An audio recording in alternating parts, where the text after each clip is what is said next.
think about that. Oh, hey, Pastor Bob and Jan here. PB&J. Hey, everybody. We're glad to see you. Well, we don't see you, but you know how it is. We're looking Glad at you. to connect with Glad you. to connect through a pastor's chat. Now we moved these. Whoops, There sorry. you go. Someone kicked the stand.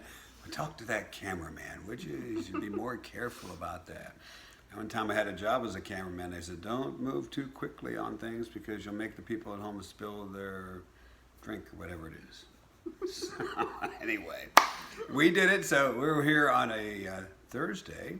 Kind of moved from Monday, Wednesday, Friday to maybe Tuesday, Thursday. Not sure how this will work out. But anyway, Jan's working different hours because she's been working from home. Now she's at the Back clinic. at the clinic a few days a week, so kind of depends on my schedule when we can get to the pastor's chat. But figured it was a good time since I just got home and Yeah.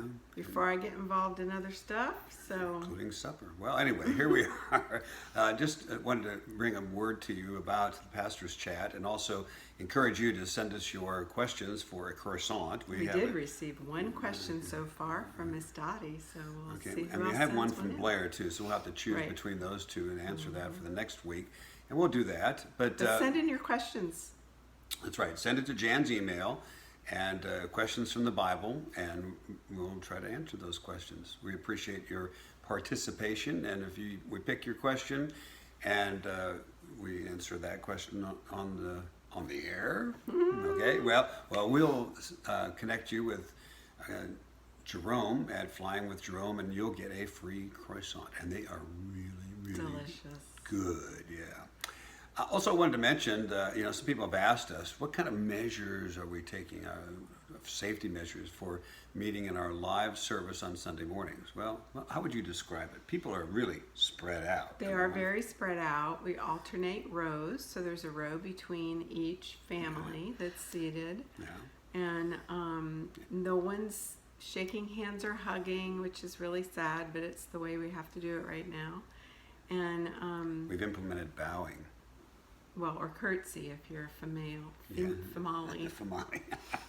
And then I know that the elders, when they serve communion up at the front, that they are gloved and masked. So we don't pass a offering plate anymore. There's a collection basket in the back. So just a lot of different things.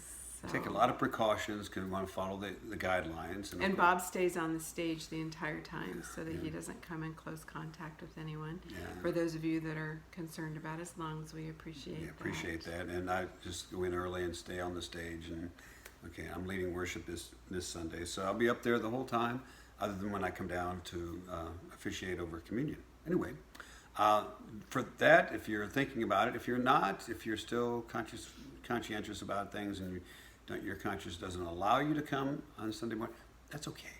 We have the active order of worship, and that is all ready to go. And all you have to do is just click through the various points.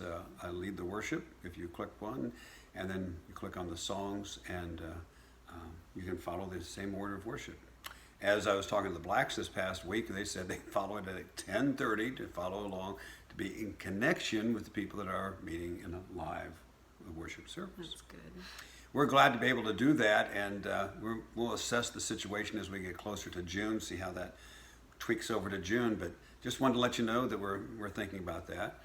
And as you think about the weekend, we trust that you're praying that God would bless the church, both those who meet at the church and those who meet in their homes in the active order of worship.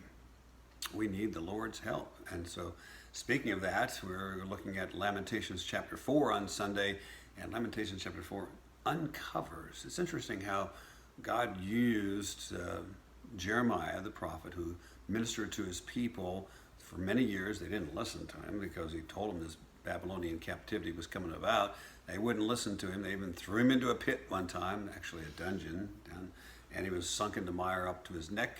But while he was there, even though after this happened, he ministers to the people by teaching them to lament. In the midst of the lament, as we'll see on Sunday, there's exposure to these things called idols. Idols, things that we substitute for God. Anyway, we all do that, so it's a very challenging sermon Sunday, so stay tuned for that. Well, we'll be back at the beginning of next week, hopefully on Tuesday, with the question of the week and a croissant for that question, and just a recap of things, what took place on the Lord's Day and other things. But in the meantime, we appreciate your prayers for each other, praying for the church and praying for Jan and me. And Jan, as she working her way back as they prepare to get fully open there at the Pregnancy Center, Woman's Place in Pinellas Park. Anything else on your mind? Nope. It's just supper, so let us get to it. So, thanks for joining us. This is Pastor Bob and Jan. PB&J. Thanks for joining us today for another Pastor's Chat. Y'all have a great weekend. Love y'all. Bye.